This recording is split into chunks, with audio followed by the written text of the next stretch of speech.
Assalamualaikum warahmatullahi wabarakatuh. Hai, nama saya Muhammad Zidan Fariki dengan NIM 221F10150 dari Prodi Pendidikan Luar Biasa kelas 22A.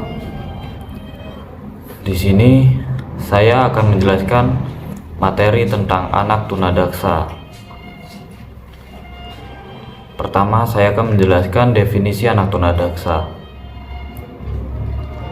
Anak tunadaksa sering diartikan sebagai cacat fisik atau tubuh, kerusakan pada bagian fisik dan kesehatan, dan yang terakhir kelainan anggota tubuh dan gerak sehingga memerlukan kebutuhan khusus. Diperkirakan populasi tunadaksa 2,5% dari jumlah penduduk di dunia. Tunadaksa merupakan kelainan primer yang biasanya diikuti dengan kelainan lain atau kelainan sekunder seperti tunagrahita, kesulitan belajar, tunanetra, tunarungu, dan yang lain sebagainya. Menurut para ahli, yaitu Ahmad Toha Muslim dan Sugiarmin tahun 1996 ayat 6 menjelaskan, tunadaksa adalah istilah lain dari tuna fisik atau cacat tubuh, yakni berbagai kelainan bentuk tubuh yang berdampak pada kelainan fungsi tubuh untuk melakukan gerakan-gerakan yang dibutuhkan. Adapun nama lain dari tunadaksa yaitu physical disabilities, hambatan motorik, hambatan gerak, hambatan fisik dan motorik, tunafisik. Berikutnya saya akan menjelaskan tentang ciri-ciri dan karakteristik dari anak tunadaksa. Ciri-cirinya yang pertama yaitu anggota gerak tubuh lemah atau kaku, jari tangan kaku dan sulit motorik halusnya maupun motorik kasarnya. 3. Sulit berdiri maupun berjalan. 4. Anggota tubuh tidak proporsional. 5. Anggota tubuh tidak lengkap.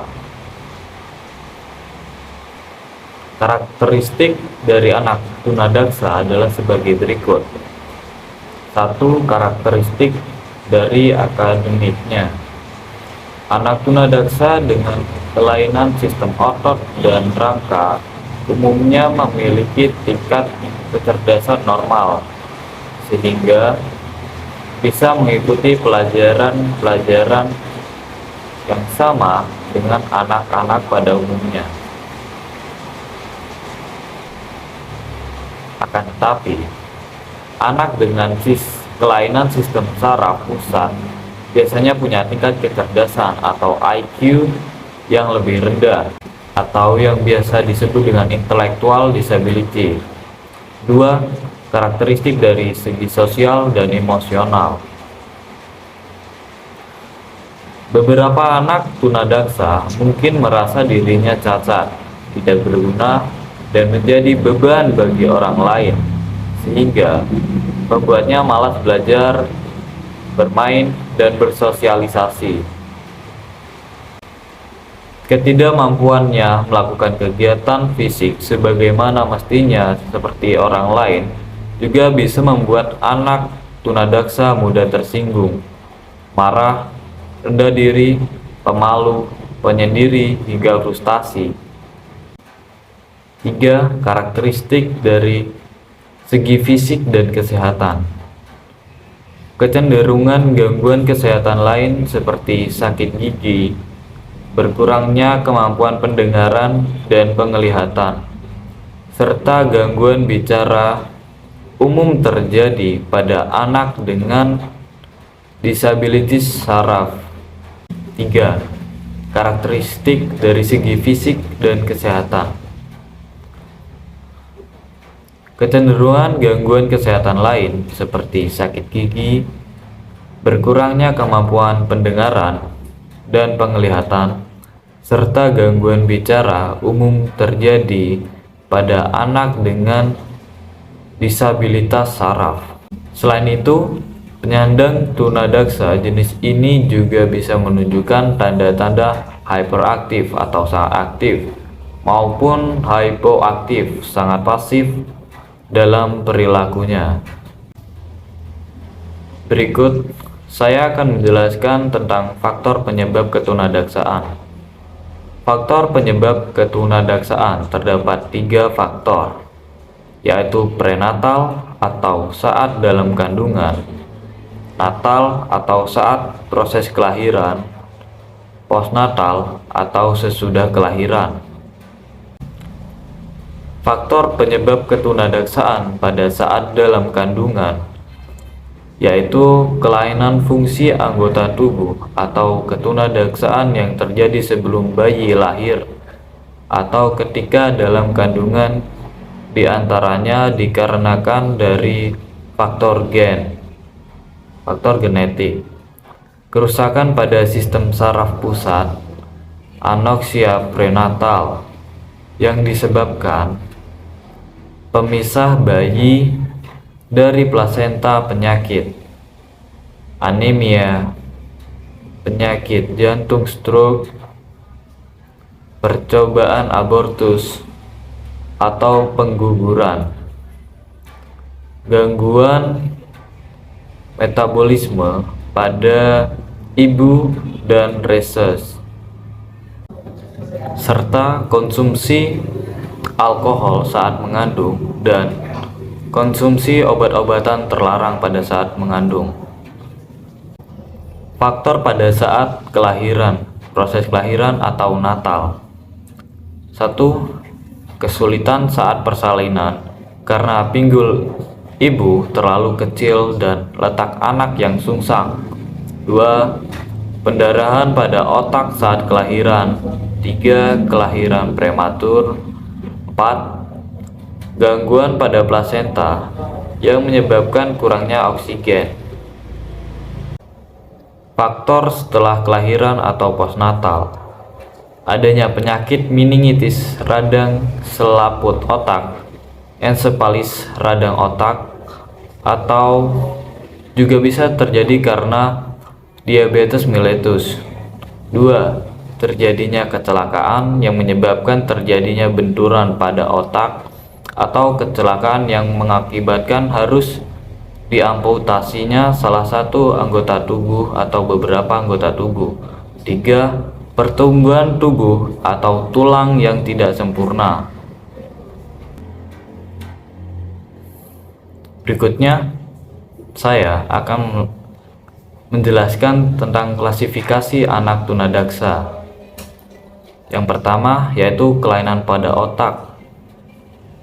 Contohnya CP atau cerebral palsy. Cerebral palsy adalah ketidakmampuan motorik atau gangguan motorik atau gerak yang disebabkan oleh tidak berfungsinya atau terganggunya otak. Pada dasarnya, cerebral palsy adalah suatu masalah pada koordinasi. Otot-ototnya normal, akan tetapi otak tidak mengirimkan sinyal untuk memerintah otot-otot saat memendek, mengejang, atau merenggang. Menurut ahli yaitu Soeharto dalam Abdul Salim tahun 2007 ayat 170 menjelaskan, CP merupakan gabungan dari 2 kata, yakni cerebral yang berasal dari kata cerebrum berarti otak dan palsy berarti kekakuan. Sehingga cerebral palsy memiliki arti yaitu kekakuan yang disebabkan oleh hal-hal yang terletak di dalam otak atau sistem saraf otaknya. Penggolongan cerebral palsy. 1. Menurut derajat kecacatan terbagi menjadi 3 golongan. Golongan pertama yaitu golongan ringan, yang kedua golongan sedang, yang ketiga golongan berat. 2. Menurut topografinya. 1. Monoplegia, 2. Hemiplegia, 3. Paraplegia, 4. Diplegia, 5. Triplegia, 6. Quadriplegia. 3. Berdasarkan fungsi letaknya atau motorik. Pertama, spastik, kedua, atetoid, 3. Tremor, keempat, rigid, kelima, ataksia. Klasifikasi yang kedua yaitu kelainan pada otot dan rangka. Contohnya spina bifida. Spina bifida adalah kerusakan atau kelainan pada saraf tulang belakang, susunan saraf yang mengontrol otot dan daya perasa pada bagian tubuh tidak berkembang secara normal. Spina bifida menyebabkan kelumpuhan pada bagian bawah dari saraf tulang belakang yang rusak atau mengalami kelainan. Berikutnya, muscular dystrophy. Muscular dystrophy adalah melemahnya pertumbuhan otot, biasanya berlangsung lama. Berikutnya, muscular dystrophy. Muscular dystrophy adalah melemahnya pertumbuhan otot, biasanya berlangsung lama, yang tidak sedikit demi sedikit memperlemah dan memperkurus otot-otot tubuh. Berikutnya, osteogenesis imperfecta.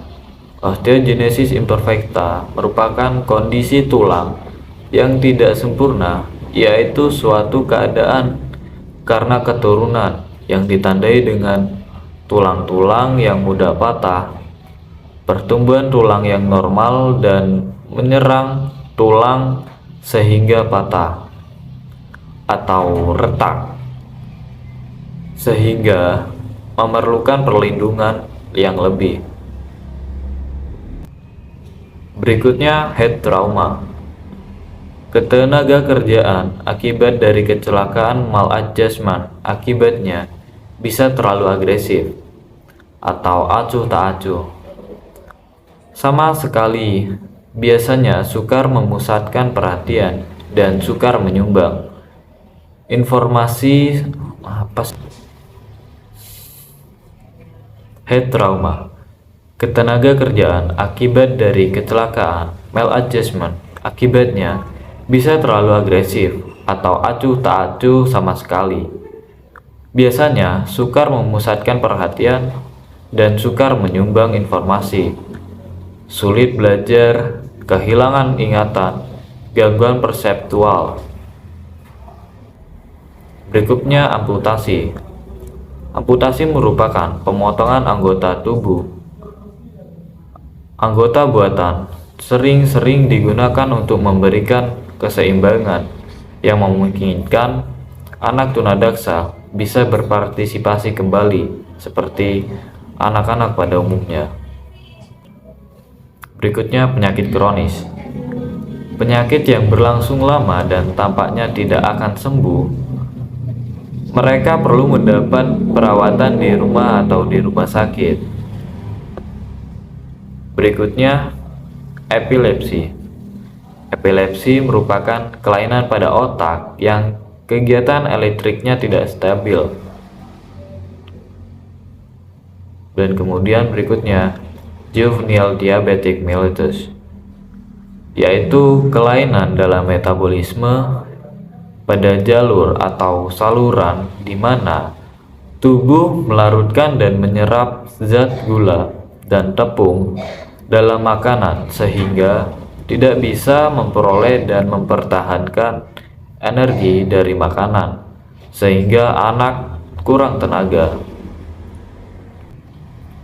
Diabetes shock merupakan perubahan pada anak secara tiba-tiba seperti pingsan, pusing, penglihatan kabur, kelihatan mengantuk, rasa pening, mudah marah, atau tanda-tanda perubahan kepribadian. Hal ini disebabkan oleh kekurangan insulin hormon yang dihasilkan oleh pankreas dan dibutuhkan untuk metabolisme dan pencernaan. Diabetes koma merupakan gejala yang tampak adalah rasa lelah, rasa haus, kulit kering dan panas. Bernafas terasa bau buah. Berikutnya cystic fibrosis, yaitu suatu penyakit kronis yang sering menyerang pada anak atau usia remaja. Penyakit ini ditandai dengan keluarnya lendir kental yang dihasilkan oleh kelenjar Rorschach yang dapat menyumbat saluran atau merintangi dan bagian-bagian lain dari sistem pencernaan penderita. Menyumbat saluran atau merintangi dan bagian-bagian lain dari sistem pencernaan. Penderita mengalami kesulitan untuk bernafas dan mudah terkena penyakit batuk. Dan peradangan pada saluran pernafasan penderita sering buang air besar karena makanan yang dicerna sedikit saja. Hemofilia merupakan darah tidak bisa menggumpal secara cepat sebagaimana mestinya, sehingga saat terjadi luka bisa menjadi masalah besar sehingga menyebabkan pembengkakan, rasa sakit, dan kerusakan yang sifatnya permanen pada tulang-tulang sendi. Berikutnya, luka bakar.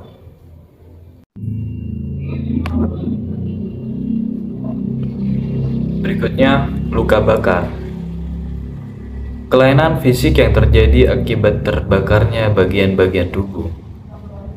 Berikutnya, poliomyelitis spinal cord merupakan kelumpuhan pada masa bayi yang disebabkan oleh virus yang menyerang spinal cord atau otak yang menyebabkan cacat pada tubuh. Jadi seperti itulah penjelasan materi dari saya. Apabila teman-teman atau penonton belum jelas, saya bisa mengulangnya dari awal lagi. Definisi anak tunadaksa. Anak tunadaksa sering diartikan sebagai cacat tubuh, kerusakan pada bagian fisik dan kesehatan, dan yang terakhir kelainan anggota tubuh dan gerak sehingga memerlukan kebutuhan khusus. Diperkirakan populasi tunadaksa 2,5% dari jumlah penduduk di dunia. Tunadaksa merupakan kelainan primer yang biasanya diikuti dengan kelainan lain seperti tunagrahita, kesulitan belajar, tunanetra, tunarungu, dan hambatan-hambatan yang lainnya. Menurut Ahmad Toha Muslim dan Sugiarmin pada tahun 1996 ayat 6 menjelaskan bahwa Tunadaksa adalah istilah lain dari tuna fisik atau cacat tubuh, yakni berbagai kelainan bentuk tubuh yang berdampak pada kelainan fungsi tubuh untuk melakukan gerakan-gerakan yang dibutuhkan.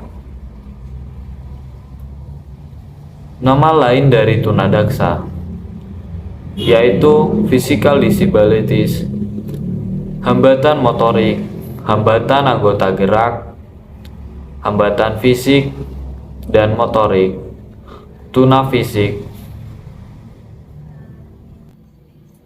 Dan yang berikutnya saya akan menjelaskan tentang ciri-ciri dan karakteristik dari anak tunadaksa. Ciri-ciri anak tunadaksa yang pertama yaitu anggota gerak tubuh yang lemah atau kaku. Yang kedua, jari tangannya kaku dan sulit motorik halus dan motorik kasarnya. Ketiga, sulit berdiri maupun berjalan. Keempat, anggota tubuh tidak proporsional. 5. Anggota tubuh tidak lengkap. Berikutnya adalah karakteristik dari anak tunadaksa. Karakteristik dari anak tunadaksa adalah sebagai berikut. Yang pertama yaitu karakteristik dari segi akademisnya. Anak tunadaksa dengan kelainan sistem otot dan rangka umumnya memiliki tingkat kecerdasan yang normal seperti orang biasanya, sehingga bisa mengikuti pelajaran sama dengan anak-anak yang pada umumnya. Akan tetapi, anak dengan kelainan sistem saraf otak biasanya punya tingkat kecerdasan atau IQ yang lebih rendah. Yang kedua, karakteristik dari segi sosial dan emosionalnya. Beberapa anak tunadaksa mungkin merasa dirinya cacat, tidak berguna, dan menjadi beban bagi orang lain, sehingga membuatnya malas belajar, malas bermain, dan malas untuk bersosialisasi. Ketidakmampuan melakukan kegiatan fisik sebagaimana mestinya juga bisa membuat anak tunadaksa mudah tersinggung, mudah marah, rendah diri, pemalu, penyendiri, hingga frustasi. Berikutnya, yang ketiga, karakteristik dari segi fisik dan kesehatannya. Kecenderungan gangguan kesehatan lain seperti sakit gigi, berkurangnya kemampuan pendengaran dan penglihatan, serta gangguan bicara umum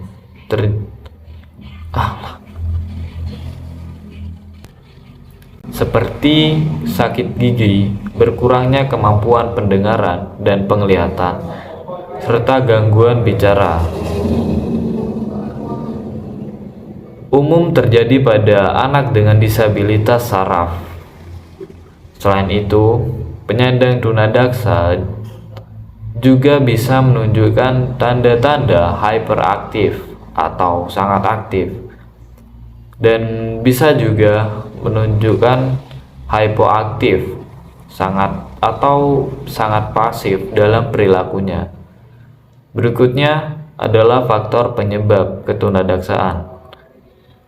Faktor penyebab ketunadaksaan terdapat 3 faktor, yaitu faktor prenatal atau saat dalam kandungan, natal atau saat proses kelahiran, postnatal atau sesudah kelahiran.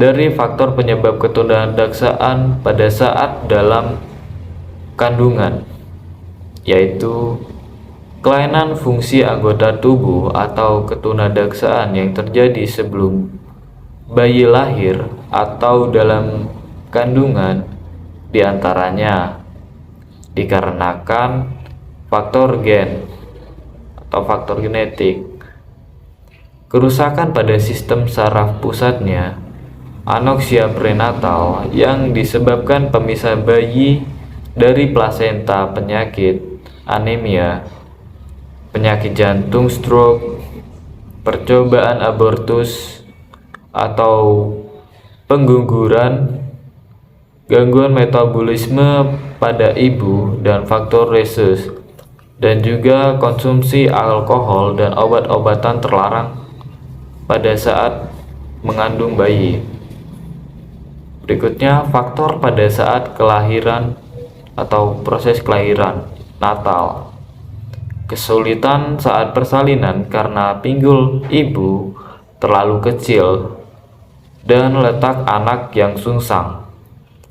Pendarahan pada otak saat kelahiran. Kelahiran bayi yang prematur.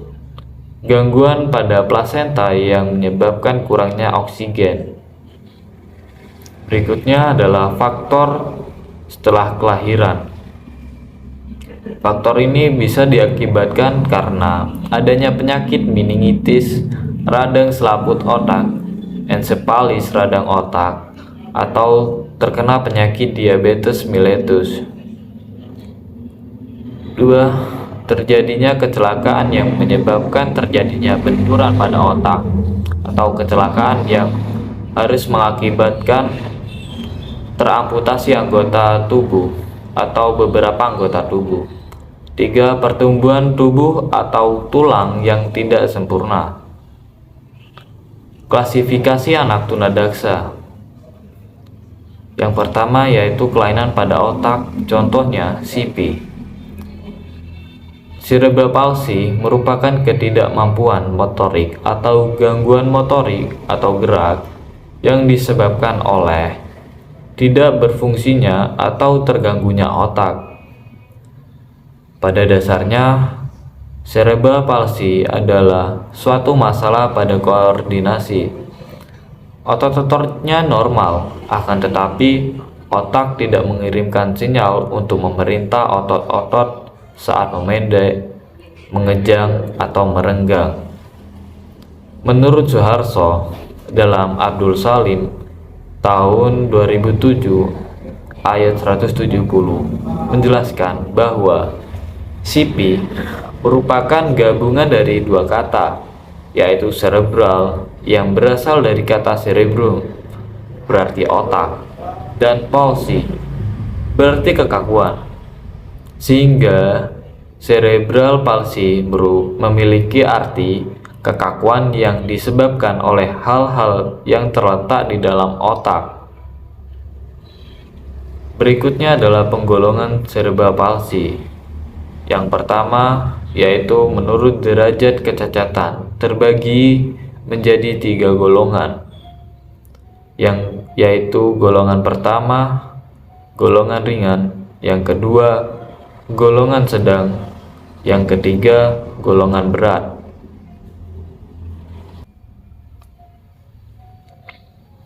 Kedua, menurut topografinya, yaitu monoplegia, hemiplegia, paraplegia, diplegia, triplegia, quadriplegia. Yang berikutnya ketiga, berdasarkan fungsi letaknya atau motoriknya, yaitu spastik, atetoid, tremor, rigid, ataksia. Berikutnya saya akan menjelaskan klasifikasi anak tunadaksa. Yang kedua yaitu kelainan pada otot dan rangka. Contohnya yaitu spina bifida. Spina bifida merupakan kerusakan atau kelainan pada saraf tulang belakang, susunan saraf yang mengontrol otot dan daya perasa pada bagian tubuh tidak berkembang secara normal. Spina bifida menyebabkan kelumpuhan pada bagian bawah dari saraf tulang belakang yang rusak atau mengalami kelainan. Berikutnya adalah muscular dystrophy. Muscular dystrophy merupakan melemahnya pertumbuhan otot yang biasanya berlangsung lama, yang tidak dikit demi sedikit memperlemah dan memperkurus otot-otot tubuh. Berikutnya, osteogenesis imperfecta, Osteogenesis imperfecta merupakan kondisi di mana tulang yang tidak sempurna, yaitu suatu keadaan karena keturunan yang ditandai dengan tulang-tulang yang mudah patah, pertumbuhan tulang yang normal dan menyerang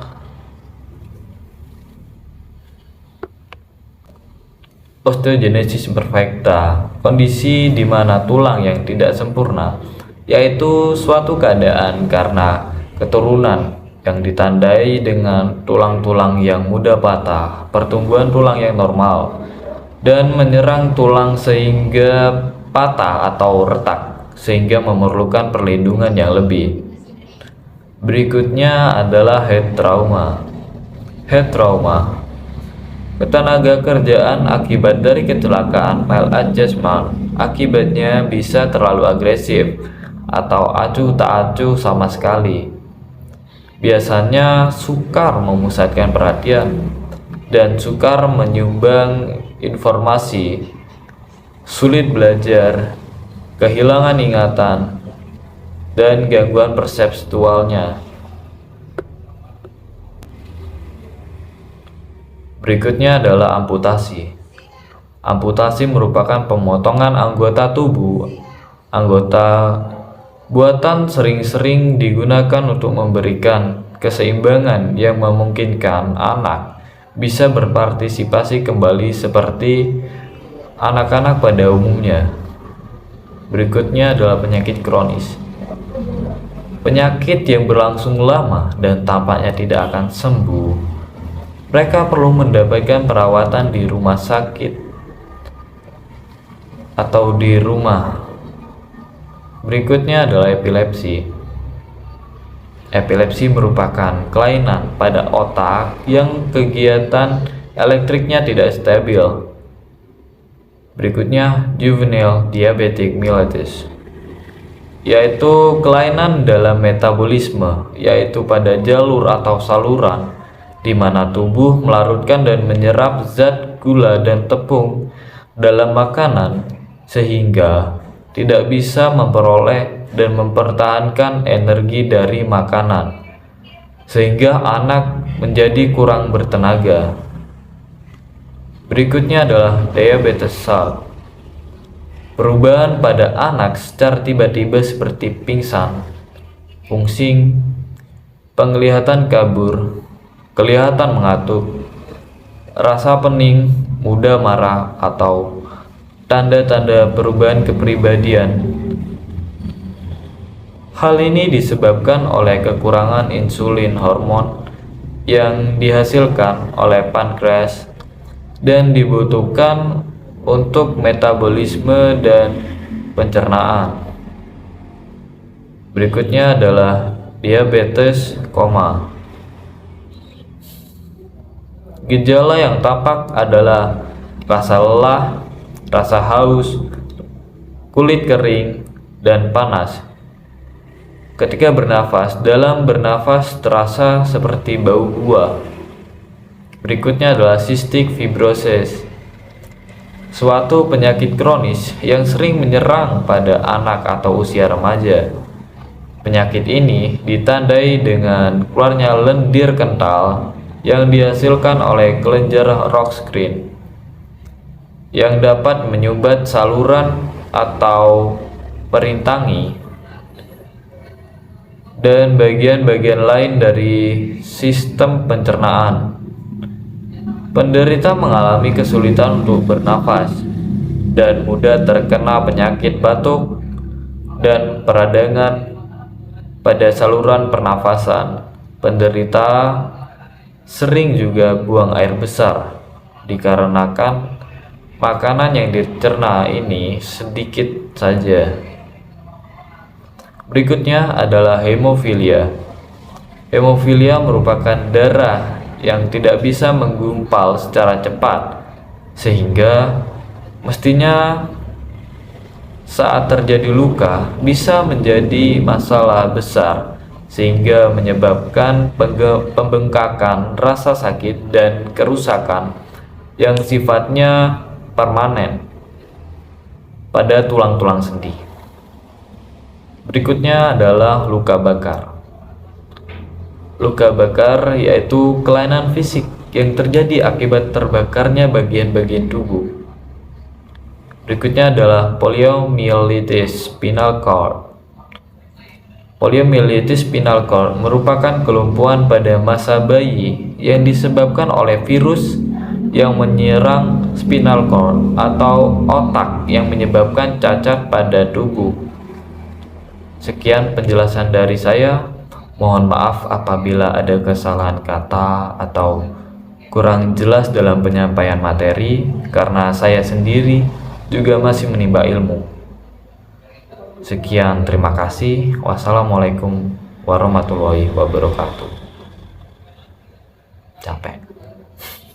Asu.